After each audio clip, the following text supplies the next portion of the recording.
ప్రభువునందు ప్రియ దేవుని బిడ్డలారా, నేటి వాక్య ధ్యానం కొరకు ప్రార్థన చేసుకుందాం. ఎపిసోడ్ సహకారులు కావాలి, ప్రార్థించండి.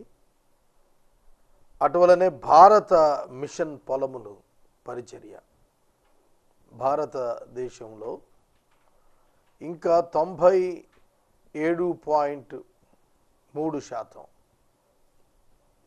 ప్రభువును సువార్తను ఎరుగని వారున్నారు. ప్రభువును తెలుసుకొనాలి అనగా సువార్త వినాలి. విశ్వసింపని వానికి వారు ఎట్లు ప్రార్థన చేస్తారు? విశ్వసింపాలి అంటే వినకుండా వారు ఎలా విశ్వసిస్తారు?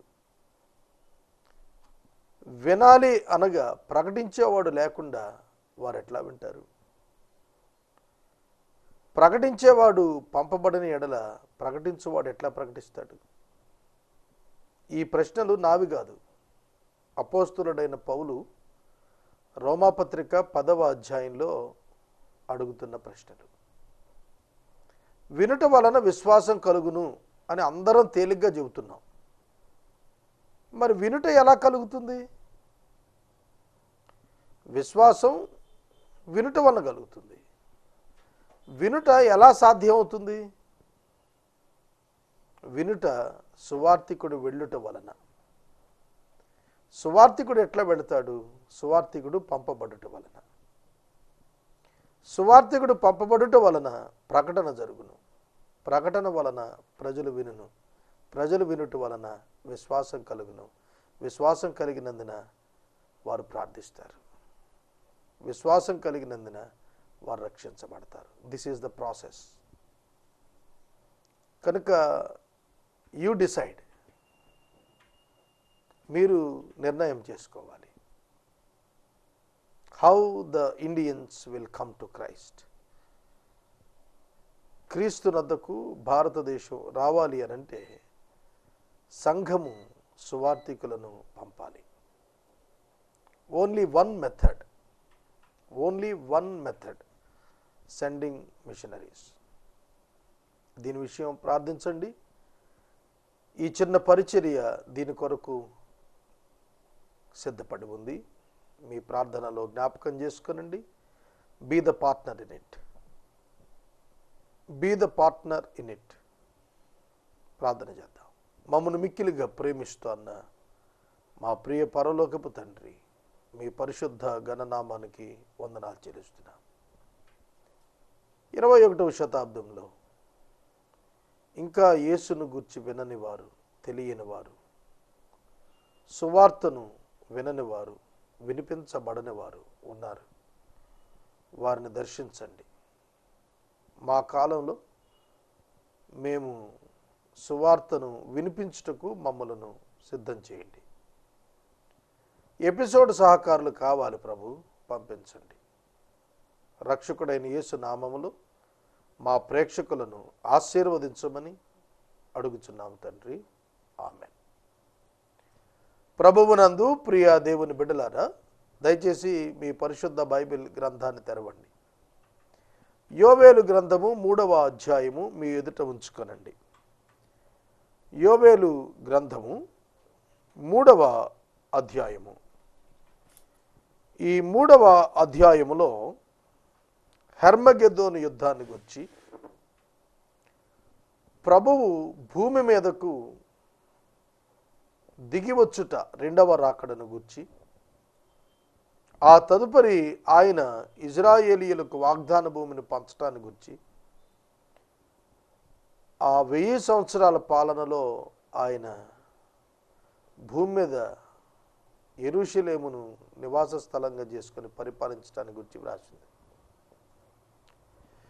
యేసుక్రీస్తు ప్రభు మరలా తిరిగి వచ్చి ఇదే భూమి మీద 1000 సంవత్సరాలు పరిపాలిస్తారు. Single government on the earth. ఇది ప్రవచనం. మొట్టమొదటి నుండి బైబిల్ గ్రంథంలో ఈ ప్రవచనం ప్రతిధ్వనిస్తూనే ఉంది. ఇవాళ మనకు ప్రతి 5 సంవత్సరాలకు ప్రధానమంత్రి మారుతున్నారు. ప్రెసిడెంట్ ఆఫ్ ఇండియా మారుతున్నారు. అమెరికాలో ప్రతి 4 సంవత్సరాలకు ప్రెసిడెంట్ ఆఫ్ అమెరికా మారిపోతున్నారు. కొన్ని ప్రాంతాల్లో ఇంకా రాజరిక వ్యవస్థ నడుస్తోంది, వాళ్ళు మారుతున్నారు. కనుక కొన్ని సంవత్సరాలకు రాజులు మారుతూ ఉండటం సాధారణం. కానీ భూమి అంతం అయిపోయే ముందు 1000 సంవత్సరాలు ప్రభు శాంతి రాజ్యం ఈ భూమి మీద ఏర్పాటు చేస్తారు. ఇది ఎంతమంది నమ్ముతారంటే క్రైస్తవులు నమ్ముతారు. క్రైస్తవుల్లో కూడా కొంతమంది వ్యతిరేకిస్తున్నారు దీన్ని.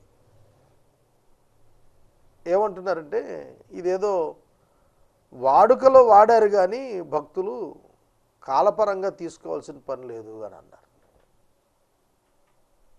క్రీస్తు శకం 2000 సంవత్సరాలు అయిపోయింది. 2000 సంవత్సరాలు గడిచింది యేసు ప్రభు వచ్చి వెళ్ళి. 2000 సంవత్సరాలైనా ఆయన వాగ్దానం ఇంకా నిలిచే ఉంది. ఆయన తిరిగి తప్పక వస్తాడని, ఆయన రాజ్యాన్ని చేస్తాడని. యేసు మొదటి రాకడకు ఉన్న ప్రవచనాల కంటే యేసు రెండవ రాకడ కొరకు ఉన్న ప్రవచనాలే అత్యధికం. కనుక అత్యధిక ప్రవచనాలు నెరవేర్చబడవలసి ఉన్న కాలం 1000-year reignement of Jesus Christ on this earth. ఈ భూమి మీద యేసు 1000 ఏళ్ల పాలన. దానికి ముందటి పరిస్థితులు చాలా తేటగా వివరంగా చెప్పబడ్డాయి. అందులో భాగం యెరూషలేము దేవాలయం నిర్మాణం చేయబడాలి. కొన్ని విషయాలు చెబుతాను ఈ అధ్యాయం ప్రారంభించే ముందు, జాగ్రత్తగానండి. యేసుక్రీస్తు ప్రభువు క్రీస్తు శకం 30వ సంవత్సరంలో ఆయన మరణించారు. ఆయన చనిపోయిన మొదటి తరం 40 years అప్పుడు, అంటే 70. టైటస్ అనేటువంటి రోమన్ గవర్నర్ ఆయన ఉన్న కాలములో ఉన్నటువంటి యెరూషలేం మందిరాన్ని పడగొట్టించి విశ్వవ్యాప్తంగా యూదులు తరమబడేట్టుగా చేసి ప్రపంచపటంలో ఇశ్రాయేలు లేకుండా చేసేసాడు. ప్రపంచమంతా చెదరగొట్టబడ్డారు యూదులు, పారిపోయారు ఎక్కడోళ్ళు అక్కడ. క్రీస్తు శకం 70లో కనుమరుగైపోయిన, ప్రపంచ పటంలో కనుమరుగైన దేశం మళ్ళీ ఆవిర్భవిస్తుంది. ఎవరు నమ్ముతారండి ఇది? 1948వ సంవత్సరంలో ఇశ్రాయేలు మరలా దేశంగా ఆవిర్భవించింది. కొందరు యూదులు విజయవాడ ప్రాంతంలో కూడా నివసించారని చెప్పుకుంటారు. విశ్వం అంతా చెదిరారు, వాళ్ళు తిరిగి వెనక్కి వెళ్ళారు. 1948లో ఇజ్రాయేలు దేశం ఏర్పడింది. సుమారుగా 1870 సంవత్సరాలు పట్టింది. 1870-80 సంవత్సరాలు తర్వాత మళ్ళీ ప్రపంచ పటంలో ఈ రాజ్యం వస్తుంది అంటే వచ్చింది. మరి ఆ తర్వాత యేసుక్రీస్తు ప్రభు ఈ భూమి మీదకి రావటానికి ముందు యెరూషలేం దేవాలయం తప్పక కట్టబడాలి. ఎందుకంటే క్రీస్తు విరోధి వారిని మోసపుచ్చినప్పుడు అపవిత్రమైనది దేవాలయంలో ఉంచుతాడు. దానియేలు గ్రంథంలో ఆ ప్రవచనం స్పష్టంగా ఉంది. కాబట్టి again the Jerusalem temple must be built. ఖచ్చితంగా కట్టబడాలి. అది కట్టబడటానికి కూడా ఏర్పాట్లు జరుగుతున్నాయి. లేఖనాలు అన్నీ నెరవేరుతున్నాయి. విశ్వవ్యాప్తంగా బైబిల్ ప్రాఫెసీస్ అన్నీ కూడాను కండిషన్స్ నెరవేరుతున్నాయి. ఒక మాట నేను చెబుతాను, ఏమిటంటే ప్రభువు రాకడ సమీపించినప్పుడున్న దినాలు నోవహు దినాలతో పోల్చాడు ప్రభు.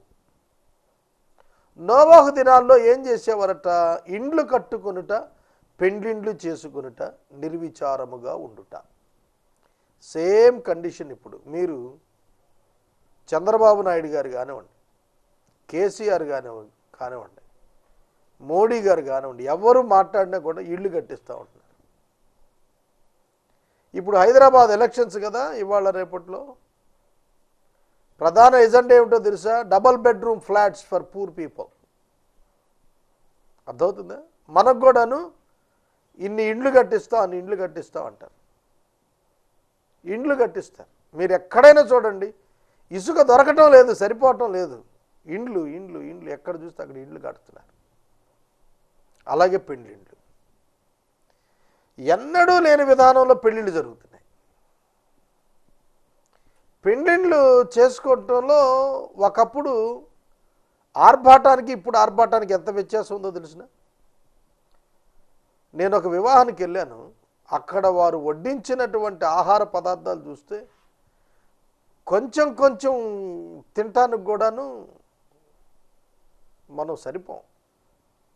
ఎంతో ఆర్భాటం, ఎంతో ఆర్భాటం. పెండిళ్ళు చేసుకోవటం నిర్విచారం. ఏమీ కాదు, మాకేం కాదు, ఏమవుతుంది, ఏం కాదు.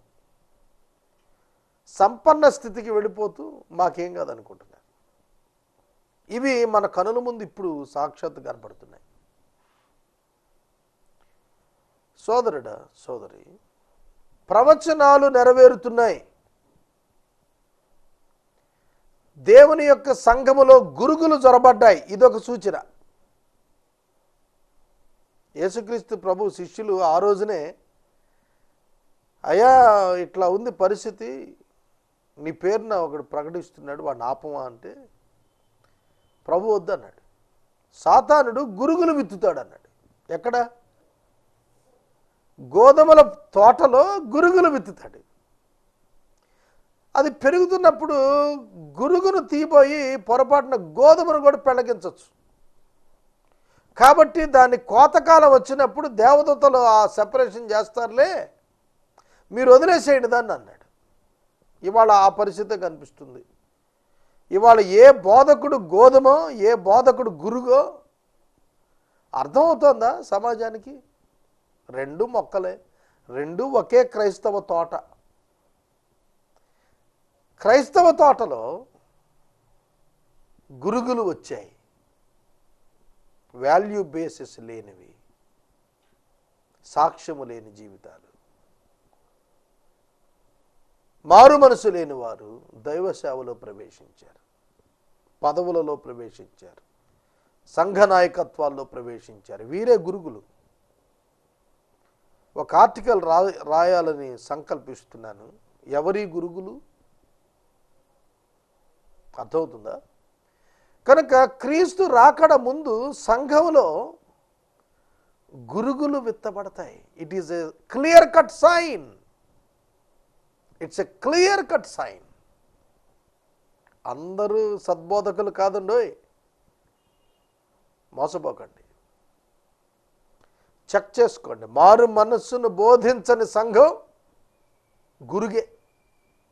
బోధకుడు గురుగు వంటి వాడే.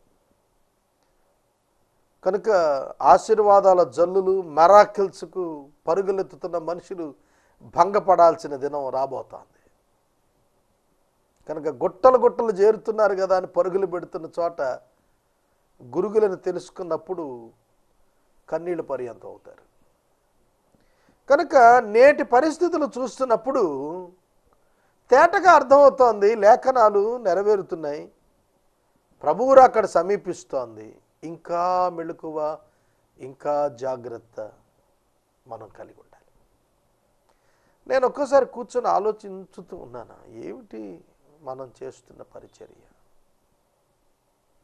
ఎన్ని రకాల పరిచర్యలు మన కళ్ళ ముందు కనిపిస్తున్నాయి. అవి ఎట్లా శబ్దాలు చేస్తున్నాయి అన్నీ గమనిస్తున్నప్పుడు ఒక నెమ్మది హృదయంలో నేను గమనించాను. దేవుడు తన బిడలను తాను సిద్ధపరుస్తున్న తీరు ఆధ్యాత్మికం, భౌతికం కాదు. కంటికి కనిపించేది సంఘం కాదు. ఇవాళ పరిశుద్ధాత్ముడు సిద్ధపరుస్తున్న వధువు సంఘం, కన్యక కనిపించకుండా ఉంది విశ్వాన. పైకి కనిపిస్తుందంత క్రైస్తవ్యం అనుకోకండి, అది మతం. మందిరాలకు వెళుతున్న వారందరూ సంఘం అనుకోకుండా, అది మతం. మతం వేరు, సంఘం వేరు. మతాన్ని అణిస్తే సంఘం పాడైపోదు. సంఘం ఎప్పుడూ భద్రపరచబడుతూనే ఉంటుంది. కనుక అనేక విషయాలు ఆలోచన చేస్తున్నప్పుడు వాక్యము యొక్క నెరవేర్పు కంటికి కనిపిస్తుంది. సోదరుడా, సోదరి, ఈ హెచ్చరికలు ప్రభు పేరిట నీకు ఇవ్వాలని నేను ఆశపడ్డాను. Be careful about your spiritual life. గుడి మారితే కాదండి, చాలామంది గుళ్ళు మారిపోతున్నారు ఈ మధ్యన. ఏదో ఇంటర్నల్ ట్రాన్స్ఫర్స్ లాగా చర్చెస్ మారిపోతున్నారు. ఈ గుడి మాని ఇంకో గుడికి వెళ్తే ఏమవుతుంది?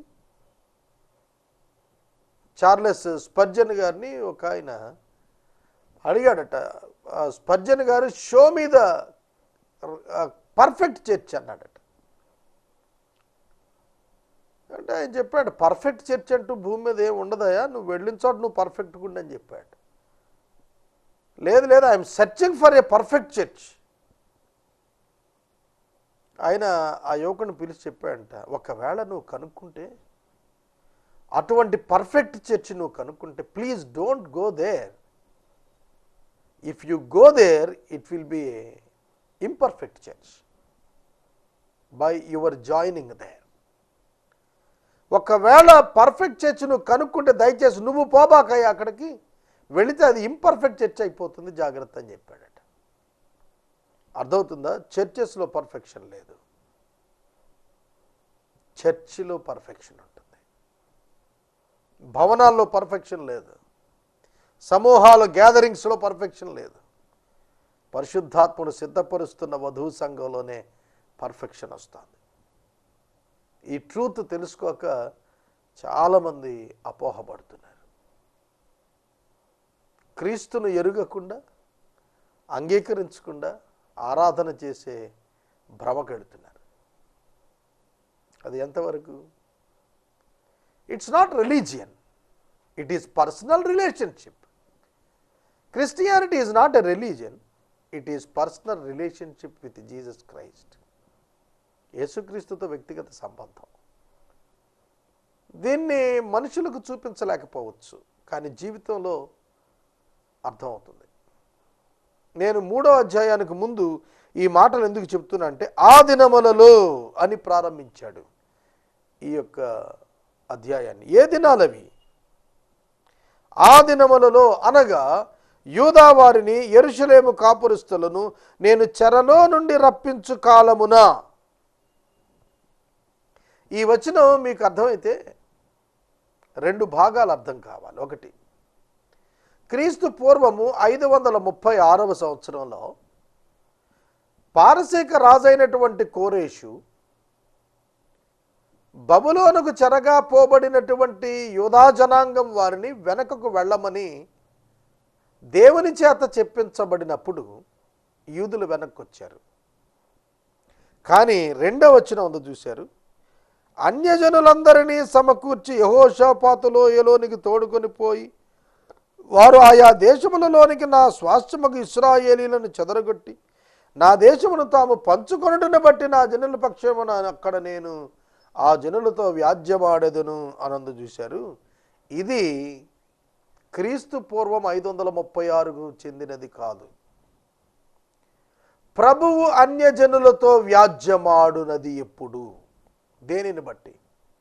తన స్వాస్థ్యాన్ని బట్టి. ఎప్పుడు? End times.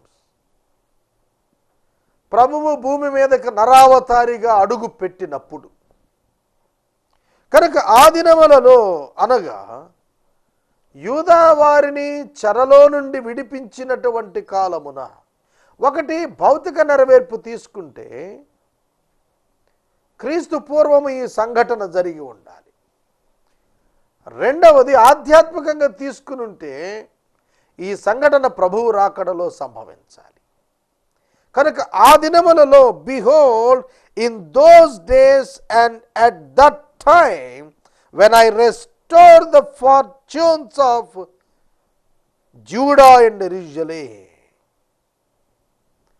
ఇశ్రాయేలీయులను యూదా జనాంగమును ఆయన సమకూర్చేటువంటి దినమన్నది. సోదరుడా, సోదరి, ప్రవచనం అంటే ఇదే, భవిష్యత్తును సూచిస్తున్న మాటలు అన్నమాట ప్రవచనం అంటే.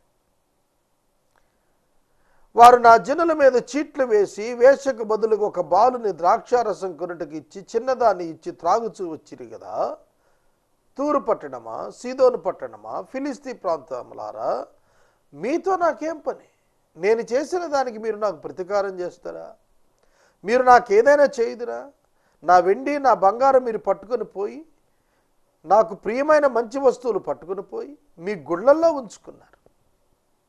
దానియేలు గ్రంథంలో బబులోను చక్రవర్తి నెబుకద్నెజరు యెరూషలేములో నుండి తీసుకుని వెళ్ళినటువంటి మందిర ఉపకరణములు, ముఖ్యమైన వస్తువులు,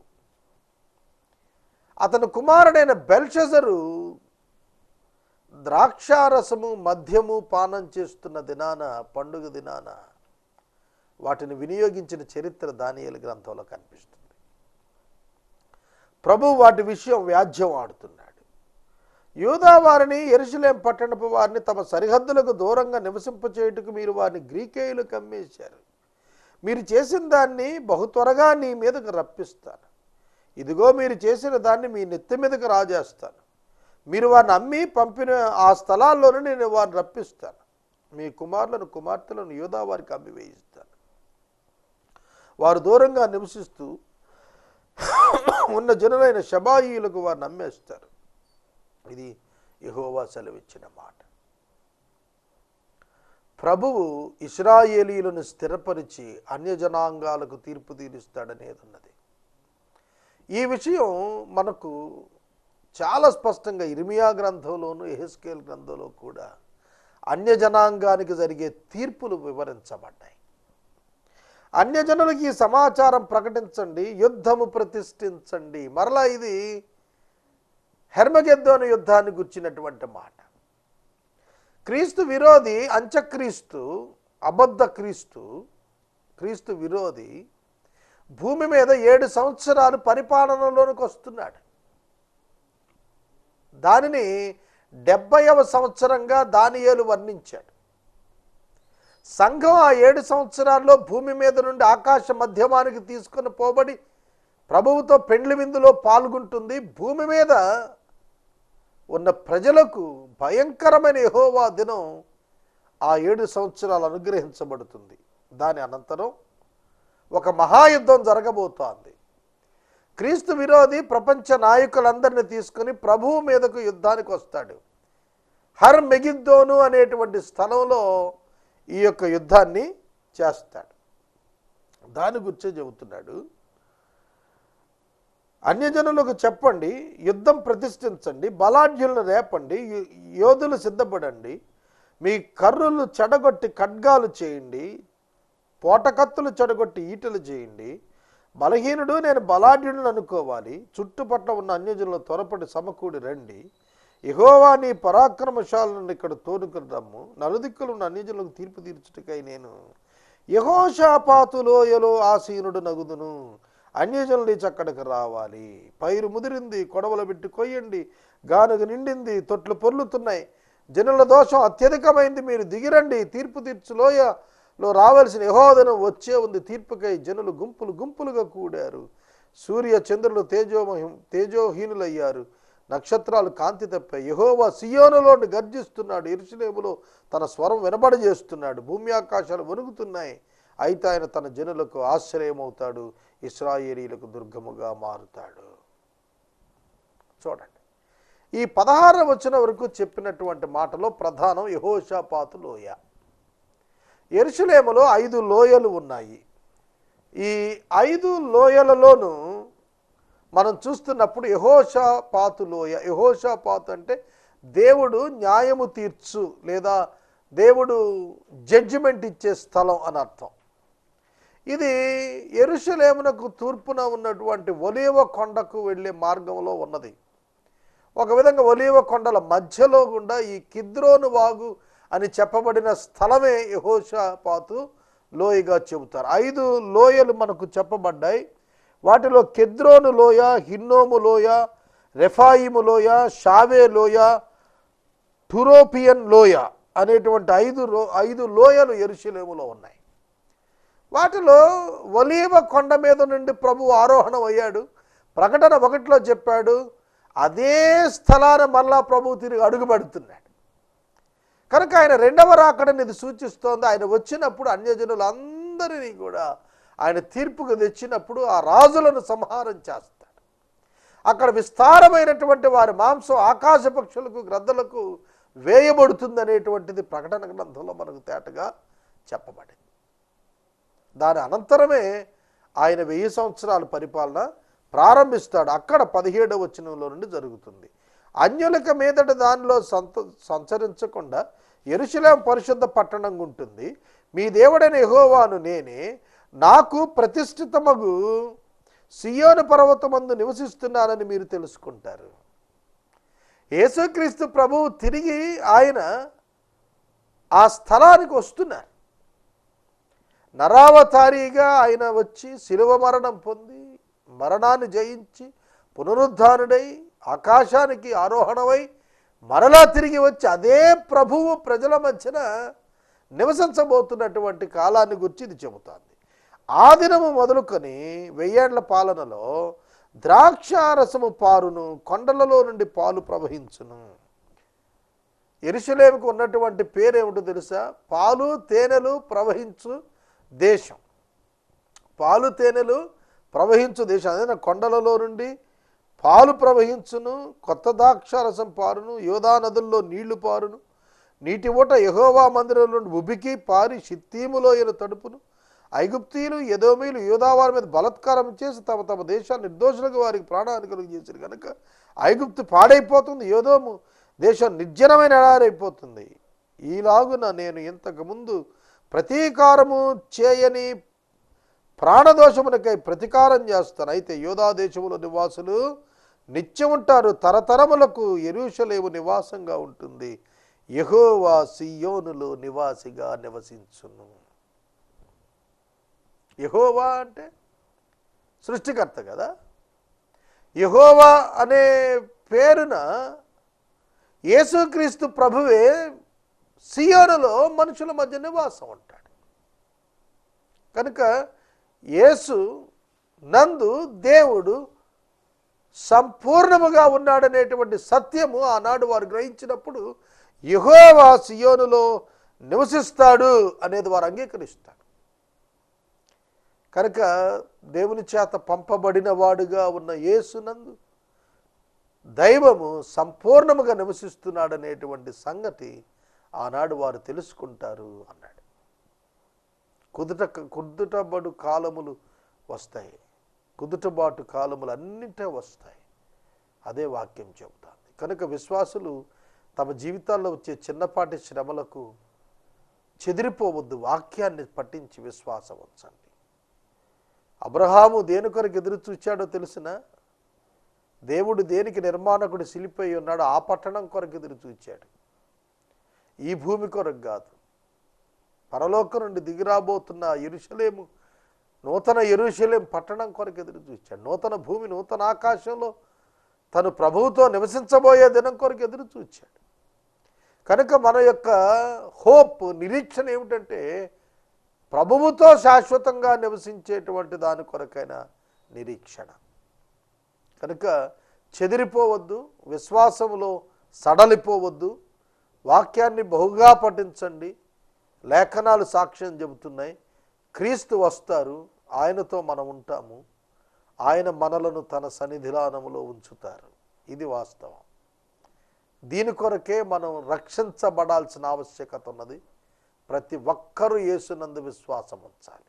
అట్టి కృపా పరిశుద్ధాత్మ దేవుడు ప్రతి ఒక్కరికి ఇవ్వాలనేది ప్రార్థన చేసుకుందాం. ప్రభువునందు ప్రియ దేవుని బిడ్డలారా, ఆమోసు గ్రంథము రేపటి దినం ప్రారంభిద్దాం.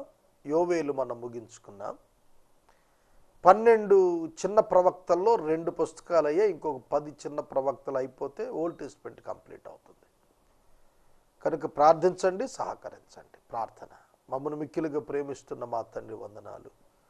వాక్యము విన్న బిడ్డలను ఆశీర్వదించండి, మా విశ్వాసము స్థిరపరచండి.